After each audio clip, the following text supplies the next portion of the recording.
ദൈവത്തോടുള്ള അമിത സ്നേഹം, passion for God. Passion for God, ദൈവത്തിലുള്ള അമിതമായ സ്നേഹം. അതങ്ങനെയാണ്, ആശ്രയിക്കുകയാണ് നമ്മുടെ. We all need this in our life. ഇത് നമ്മുടെ ജീവിതത്തിലെ ദൈവത്തോടുള്ള സ്നേഹം ചോദിച്ച് വാങ്ങിക്കണം. ജന്മനാ ഇതില്ല. കാരണം പാപലോകത്ത് ജനിച്ചിരിക്കുന്നതിനാൽ നമ്മൾ ഒരു ചെറിയ കുഞ്ഞിപ്പോലും അവൻ്റെ ഇഷ്ടം സാധിച്ചില്ല അവനെ കൊണ്ടുകൊണ്ട് കരയുന്നത് കാണാം. ഒത്തിരി നിർബന്ധ ബുദ്ധി കാണാം. ഒക്കെ പലപ്പോഴും നമ്മൾ വിചാരിക്കും എന്തിനാണ് കരയുന്നതെന്ന്. കാരണം നമ്മുടെ ജീവിതത്തിൽ, നമ്മൾ ഈ ലോക ജീവിതത്തിൽ പാപത്തിന് അടിമയായിട്ടിരിക്കുന്നതിനാൽ കൊച്ചു കുഞ്ഞുങ്ങൾ തൊട്ട് പ്രായമുള്ളവർ വരെ ഈ പിശാചിൻ്റെ തന്ത്രം കാണുന്നുണ്ട്. എന്നാൽ നമ്മളത് എങ്ങനെ കറക്റ്റായിട്ട് ഡിറക്റ്റ് ചെയ്ത് ദൈവസ്നേഹത്തിലേക്ക് തിരിച്ചു കൊണ്ടുവരാൻ ദൈവം നമ്മളെ പഠിപ്പിക്കുകയാണ് ഇന്നത്തെ ദിവസം. കർത്താവ് പറയുന്ന മത്തായിയുടെ സുവിശേഷം 22:37 പറയുന്നത്, പൂർണ്ണ ഹൃദയത്തോടും പൂർണ്ണ ആത്മാവോടും പൂർണ്ണ മനസ്സോടും കൂടെ ദൈവത്തെ സ്നേഹിക്കണം. ഈ പൂർണ്ണത, it has to be fully compact. അതായത് അതിനകത്ത് ഒരു അല്പം പോലും കരട് കയറാൻ അനുവദിക്കരുത്. നമ്മളത് സെലസായിട്ട് ഗാർഡ് ചെയ്യണം. നമ്മൾ നിർബന്ധമായിട്ടും എൻ്റെ ഹൃദയത്തിന്, നമ്മൾ പലരുടെയും മറ്റുള്ളവരുടെ ദൂഷ്യങ്ങളോ മറ്റുള്ളവരുടെ കുറ്റങ്ങളോ ദേശത്തുള്ള ഈ നടക്കുന്ന കാര്യങ്ങളൊക്കെ യൂട്യൂബിൽ ഫേസ്ബുക്കിലൊക്കെ നോക്കി നമ്മൾ മനസ്സിലാക്കും. പലപ്പോഴും നമ്മൾ ഓർക്കേണ്ടത്, ആവശ്യമില്ലാത്ത പല ചിന്ത നമ്മുടെ തലയ്ക്കോട്ട് ബൊമ്പാടി ചെയ്തിട്ട് നമ്മുടെ ആത്മീക ശക്തിയെ കുറയ്ക്കുന്നുണ്ട്, അറിഞ്ഞോ അറിയാതെയോ. കൊച്ചു പിള്ളേർ ടെലിവിഷൻ കാണുന്ന കുഴപ്പമില്ല നമ്മൾ ചിന്തിക്കും. പക്ഷേ പല കാർട്ടൂൺ പോലും ദൈവത്തിൻ്റേതല്ല. ദൈവത്തിൻ്റെ പരിശുദ്ധാത്മാവ് ആഗ്രഹിക്കുന്നത് വിശുദ്ധിയോടെ അവരെ സെറ്റപ്പാർട്ട് ചെയ്ത് ദൈവത്തിന് വേണ്ടി ഒരുക്കമുള്ള മക്കളാക്കി എടുക്കാൻ നമ്മൾ പ്രാർത്ഥിക്കണം. അടുത്ത തലമുറ നശിച്ചു പോകാതിരിക്കാൻ വേണ്ടി പ്രായമുള്ളവർ പ്രാർത്ഥിച്ചില്ല എങ്കിൽ ഒറ്റ തലമുറ കൊണ്ട് ദൈവത്തിൽ നിന്ന് ജനങ്ങളെ മറന്നിട്ട് ദൈവം ഇല്ലാത്ത ഒരവസ്ഥയിലോട്ടാകും. ദൈവമില്ലാത്ത അവസ്ഥയിൽ മൊറാലിറ്റി അല്ലെങ്കിൽ എന്താണ്, ദൈവത്തോടുള്ള ആത്മാവില്ല എങ്കിൽ മറ്റുള്ളവരെ എങ്ങനെ കാണും, മറ്റുള്ളവരെ എങ്ങനെ സ്നേഹിക്കണം നമ്മൾ മറന്നുപോയിട്ട് മൃഗങ്ങളെക്കാട്ടിലും മോശമായിട്ട് നമ്മൾ ജീവിക്കും. അങ്ങനെ ഉണ്ടാകാതിരിക്കട്ടെ. You can fake the power of God. ദൈവത്തിൻ്റെ ശക്തിയെ നമുക്ക് കുറച്ചൊക്കെ ഇമിറ്റേറ്റ് ചെയ്ത് ചുമ്മാ ഉണ്ടെന്ന് കാണിക്കാം. പക്ഷേ you can not fake the presence of God. ദൈവ സാന്നിധ്യത്തെ നമുക്ക് ഇല്ലാത്തതിനുള്ളതുപോലെ കാണിക്കാനൊക്കത്തില്ല. അതിനകത്ത് ആർട്ടിഫിഷ്യാലിറ്റി വരാനൊക്കത്തില്ല. എൻ്റെ കൂടെ ദൈവം ഉണ്ട് എന്നല്ല, എൻ്റെ വലത്ത് ഭാഗത്ത് ദൈവം നിൽക്കുന്നു, എൻ്റെ ദൈവമാണ് വലിയ സിംഹമായിട്ട് എൻ്റെ പുറകിൽ നിൽക്കുന്നത് എങ്കിൽ ആ ദൈവത്തിന് മഹത്വം കൊടുക്കുമ്പോൾ നമ്മളൊരു ചെറിയ സിംഹമായിട്ട് അതിൻ്റെ അടുക്കിരിക്കുകയാണെങ്കിൽ നമ്മൾ വിചാരിക്കും നമ്മൾ പറയുന്നതുകൊണ്ടാണ് കാര്യം നടക്കുന്നത്. അതൊന്നുമല്ല. നമ്മൾ ദൈവവചനങ്ങൾ ഓരോന്ന് ചെയ്യട്ടെ എന്ന് പറയുമ്പോൾ പുറകിൽ നിൽക്കുന്ന ഈ വലിയ സിംഹത്തിൻ്റെ കണ്ണിൽ നോക്കി വെച്ച് ഒരൊറ്റ ശത്രു പോലും നമ്മുടെ അടുക്കത്തില്ല. കാരണം I have that deep connection with the living God. ആ ദൈവവുമായിട്ട് പൂർണ്ണ ഹൃദയത്തോടും പൂർണ്ണ ആത്മാവോടും പൂർണ്ണ മനസ്സോടും. ഒരു 4 വയസ്സുള്ള കുഞ്ഞിനോട് നിന്നെ ഞാൻ കടയിൽ നിന്ന് വാങ്ങിച്ചതെന്ന് പറയാമെങ്കിൽ അത് അപ്പൻ്റെ മടി കയറിയിരിക്കും. അപ്പൻ്റെ മടി കയറിഞ്ഞിട്ട് അപ്പനോടുള്ള ആ സ്നേഹം അങ്ങോട്ട് കാണിക്കാൻ വേണ്ടി അപ്പൻ വീണ്ടും പറയാണ് കെട്ടിപ്പിടിച്ചുകൊണ്ടിരിക്കുക. അതുപോലെ നമ്മൾ ദൈവവുമായിട്ടുള്ള ബന്ധം സ്ഥിരപ്പെടുത്തണം. യോഹന്നാൻ്റെ സുവിശേഷം 14:23 പറയുന്നു, if a man loves me he will keep my word and father will come and abide in him. വളരെ പ്രധാനപ്പെട്ട ഒരു വാക്യമാണ് യോഹന്നാൻ്റെ 14:23. വളരെ പ്രധാനപ്പെട്ടുള്ളതുകൊണ്ട് ഞാൻ വായിക്കാം. These are beautiful things which we should really. ദൈവത്തിന് നമ്മുടെ കൂടെ വസിക്കാൻ നമ്മളെക്കാട്ടി ആഗ്രഹമുണ്ട്. അത് മനസ്സിലാക്കുമ്പം അയ്യോ ഞാൻ പാവിയാണേന്ന് പറഞ്ഞുകൊണ്ടിരുന്നാൽ നമുക്ക് ദൈവത്തിന് ഈ പാവി അല്ലെ മഹാഭാവി എന്ന് പറയുമ്പോൾ ഒരു ദൂഷ്യം എന്താണെന്നോ, നമ്മുടെ റെസ്പോൺസിബിലിറ്റി അല്ല, നമ്മൾ ചെയ്യേണ്ട കാര്യം നമ്മൾ ലാക്കായിട്ട് അത് ഞാൻ ഈ തരത്തിൽപ്പെട്ട ആളല്ലേ ഇങ്ങനെയൊക്കെ നടന്നാൽ മതി എന്ന് പറഞ്ഞ് നമ്മൾ ദൈവം ചെയ്യാൻ ഏൽപ്പിക്കുന്ന ജോലി ചെയ്യാൻ മടി കാണിക്കും. അതൊരു വലിയ തന്ത്രമാണ്. അതുകൊണ്ട് മക്കളാണെങ്കിൽ റെസ്പോൺസിബിലിറ്റി ഉണ്ട്. നമ്മൾ വരത്തില്ലേ, ഒരു പ്രായം ചെന്നാൽ മക്കളെ പോലും ഒരു കൂട്ടുകാരനെ പോലെ കാണാനുള്ള സ്റ്റേജാകും. കാര്യങ്ങളെല്ലാം വീട്ടിൽ നോക്കിക്കണ്ട് ചെയ്യാൻ നമ്മൾ ആഗ്രഹിക്കും, എക്സ്പെക്റ്റ് ചെയ്യും. അത് തന്നെ ദൈവം നമ്മളിൽ നിന്ന് എക്സ്പെക്റ്റ് ചെയ്യും. പക്ഷേ എന്നും ഭാവിയാന്ന് പറഞ്ഞാൽ ഇപ്പോൾ എൻ്റെ ജോലിക്കാരിക്ക് കഴിവില്ലെങ്കിൽ ഞാൻ അധികം ജോലി അവൾക്ക് കൊടുക്കത്തില്ല. Because she cannot handle it. ആ ലെവലിൽ നിൽക്കുകയാണ് നമ്മൾ. അതുപോരാ, മക്കളാണെങ്കിൽ അവകാശികളാണ്. കയറി വന്നിട്ട് ദൈവത്തിൻ്റെ സ്നേഹത്തിൽ കാര്യങ്ങൾ ചെയ്യാനുള്ള ബുദ്ധി പ്രാപിച്ചെടുക്കണം. 14:23 യോഹന്നാൻ്റെ 14:23 ഇങ്ങനെയാണ് വായിക്കുന്നത്, യേശു അവനോട്, എന്നെ സ്നേഹിക്കുന്നതിന് എൻ്റെ വചനം പ്രമാണിക്കും, എൻ്റെ പിതാവ് അവനെ സ്നേഹിക്കും, ഞങ്ങൾ അവൻ്റെ അടുക്കൽ വന്ന് അവനോടുകൂടെ വാസം ചെയ്യും. കണ്ടോ, ഈ ദൈവം പറയുന്നു, ക്രിസ്തു പറയുകയാണ്, എന്നെ നിങ്ങൾ സ്നേഹിക്കുന്നെങ്കിൽ എൻ്റെ വചനം അത് കഠിനമല്ല, ഞാൻ തന്നെയല്ല എൻ്റെ പിതാവും കൂടെ. അപ്പോഴാണ് നമ്മുടെ ശരീരം ദൈവത്തിൻ്റെ ആലയം. പക്ഷെ നമ്മൾ മക്കളാണെന്നും ദൈവത്തിന് കയറി വരാൻ എൻ്റെ ഭവനം തുറന്നു വെച്ചിരിക്കുകയെന്ന് ദൈവത്തോട് നമ്മൾ പറയുന്നില്ല എങ്കിൽ, God is a gentleman, Holy Spirit is very gentle, നമ്മൾ പറയുന്നില്ല എങ്കിൽ ഒന്നും നടക്കത്തില്ല. പലപ്പോഴും ഞാൻ പ്രാർത്ഥിക്കുമ്പോൾ ഞാൻ നോട്ട് ചെയ്യാറുണ്ട്, മനസ്സുകൊണ്ട് നമ്മൾ വേണമെന്ന് ആഗ്രഹിക്കുന്നു, പറഞ്ഞു കാണത്തില്ല. അപ്പം കർത്താവ് എന്നോട് ചോദിച്ചില്ലല്ലോ എന്ന് പറയും.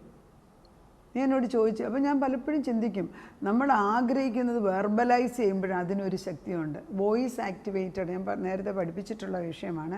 അതുകൊണ്ട് ഈ റിലേഷൻഷിപ്പിൽ അപ്പനോട് മക്കൾ പറയുന്ന പോലെ നമ്മൾ പറയാൻ, മക്കളാണെന്ന് നമ്മൾ ചെന്ന് പറയുന്ന പോലെ പറയാൻ നമ്മൾ പഠിക്കണം. അതുപോലെ 1-2-9 പറയുന്നു, ദൈവം തന്നെ സ്നേഹിക്കുന്നവർക്ക് ചെയ്തിട്ടുള്ളത് കണ്ണു കണ്ടിട്ടില്ല, ചെവി കേട്ടിട്ടില്ല, ഹൃദയം കൊണ്ട് നിരൂപിച്ചിട്ടുമില്ല. എന്നാൽ ഈ ദൈവത്തിൻ്റെ ഹിതം ആരറിയുന്നു? ആത്മാവുള്ള നമ്മളോ അറിയുന്നു. അത് ആത്മാവ് നമ്മളെ വെളിപ്പെടുത്തി തരുമെന്ന് വേദപുസ്തകം വ്യക്തമായിട്ട് പറയുകയാണ്. നമ്മൾ ആ സ്റ്റേജിലോട്ട് കയറണം. ഇറ്റ്സ് എ പ്രോഡക്റ്റ് ഓഫ് റിലേഷൻഷിപ്പാണ്. നമ്മളുമായിട്ടുള്ള ദൈവമായിട്ടുള്ള ബന്ധത്തെ സ്ഥിരപ്പെടുത്താതിരിക്കണം.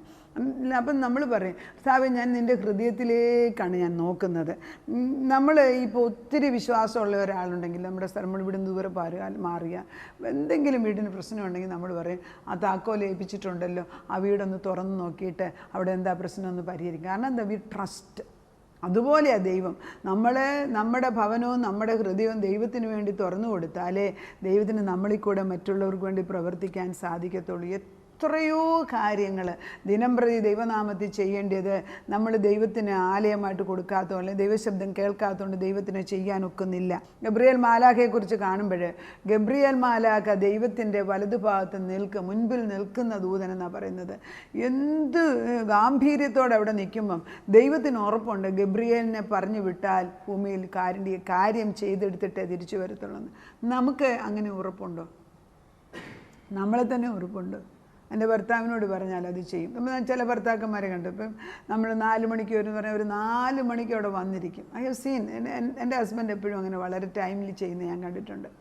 എന്നാൽ ചില കാര്യങ്ങൾ നമ്മൾ മക്കളോട് പറയുമെങ്കിൽ അവർ ചെയ്യാമെന്ന് പറയുമെങ്കിൽ അവർ ചെയ്യത്തില്ല. കാരണം അവർക്ക് ഒരു മെച്യൂരിറ്റി അല്ലെ, ആ റെസ്പോൺസിബിൾ ക്യാരക്ടർ വേണം.